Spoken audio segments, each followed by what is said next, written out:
Hello friends, ಇವತ್ತು vegetable star fry ಹೇಗೆ ಮಾಡೋದು ಅಂತ ಹೇಳ್ಕೊಡ್ತೇನೆ. ಇದಕ್ಕೆ ಕೊಂಕಣಿಯಲ್ಲಿ ತಳಾಸಣ್ ಅಂತ ಹೇಳ್ತಾರೆ. ಇದಕ್ಕೆ ನಾನು 2 ಆಲೂಗಡ್ಡೆ, 2 ಕ್ಯಾರೆಟ್ ಮತ್ತು 2 ಕ್ಯಾಪ್ಸಿಕಮನ್ನು ತಗೊಂಡಿದ್ದೇನೆ. ನೀವು ಯಾವ ತರಕಾರಿ ಬೇಕಾದರೆ ತಗೋಬೋದು. 1 ಬದನೆಕಾಯನ್ನು ತಗೊಂಡಿದ್ದೇನೆ. ಗ್ಯಾಸ್ ಮೇಲೆ ಬಾಣಲೆಯನ್ನು ಇಟ್ಟು ಅದಕ್ಕೆ ಒಂದು 3-4 ಚಮಚ ಎಣ್ಣೆಯನ್ನು ಹಾಕಿ. ಎಣ್ಣೆ ಸ್ವಲ್ಪ ಜಾಸ್ತಿ ಇರಬೇಕು ತಳಸಣಿಗೆ. ಆಮೇಲೆ 1 ಚಮಚ ಸಾಸಿವೆಯನ್ನು ಹಾಕಿ. ಸಾಸಿವೆ ಸಿಡಿಯಲು ಬಿಡಿ. ಅದಾದ ಮೇಲೆ ಗ್ಯಾಸನ್ನು ಆಫ್ ಮಾಡಿ.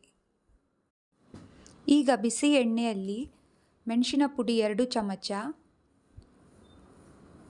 1 ಚಿಟಿಕೆ ಅರಿಶಿಣ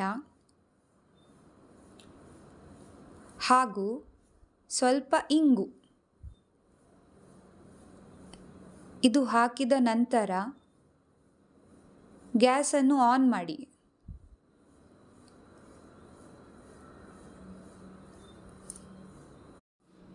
ಇವಾಗ ಇದಕ್ಕೆ ಹೆಚ್ಚಿದ ತರಕಾರಿಯನ್ನು ಹಾಕಿ, ಆಲೂಗಡ್ಡೆ ಹಾಕಿ, ನಂತರ ಕ್ಯಾರೆಟ್ ಹಾಕಿ, ಉಪ್ಪನ್ನು ಹಾಕಿ ಎಲ್ಲ ತರಕಾರಿಯನ್ನು ಚೆನ್ನಾಗಿ ಮಿಕ್ಸ್ ಮಾಡಿ. ಇದಕ್ಕೆ ನೀರನ್ನು ಸೇರಿಸಬೇಡಿ. ಈಗ ಬಾಣಲೆಯನ್ನು ಮುಚ್ಚಿಡಿ, ಹಬೆಯಲ್ಲೇ ಬೇಯಲು ಬಿಡಿ.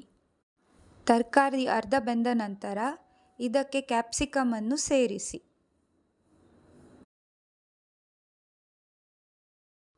ಕೊನೆಯಲ್ಲಿ ಬದನೆಕಾಯಿಯನ್ನು ಸೇರಿಸಿ.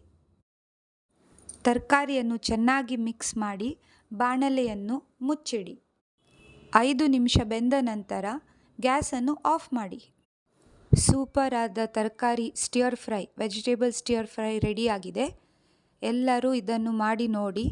ಪ್ಲೀಸ್ ನನ್ನ ಚಾನಲನ್ನು ಸಬ್ಸ್ಕ್ರೈಬ್ ಮಾಡಿ. Thank you very much.